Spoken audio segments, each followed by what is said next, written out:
Magandang araw sa inyong lahat, mga kababayan. Magandang buhay. Ito at magluluto naman tayo ng para sa dinner. Yan, papakita ko guys. Ito, lagyan natin ng mantika. Kunti lang, kasi manok ang ating lulutuin guys. Lutong Chinese food. Ngayon ay ilagay natin ang luya, sibuyas, bawang. Ayan guys, igisa-gisa natin. Paki-like and subscribe naman ang aking munting YouTube. I-support naman guys. Ayan, magigisa tayo. Ito po ay manok. Lutuin ko ng mushroom. At saka ito guys, ito cheese nut po ito, ilagay natin.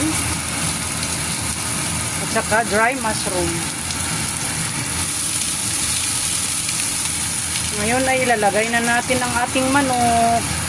Isang buong manok po ito guys. Yan ang ating menu ngayong gabi.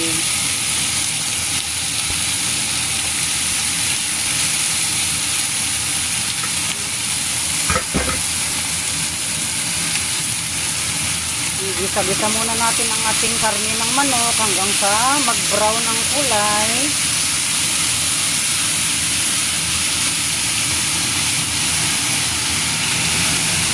Ito ang dry mushroom guys na ihalo ko.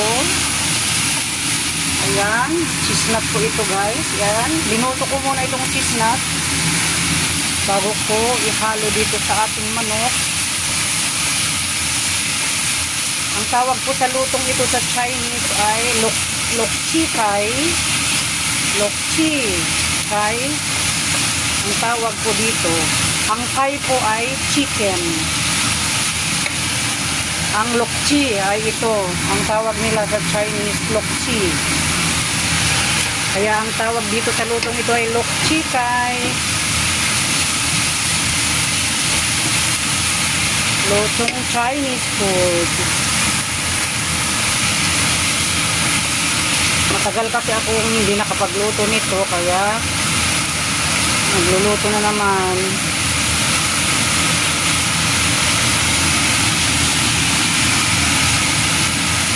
Ano natin na mag-brown yung ating manok bago natin ilagay yung mushroom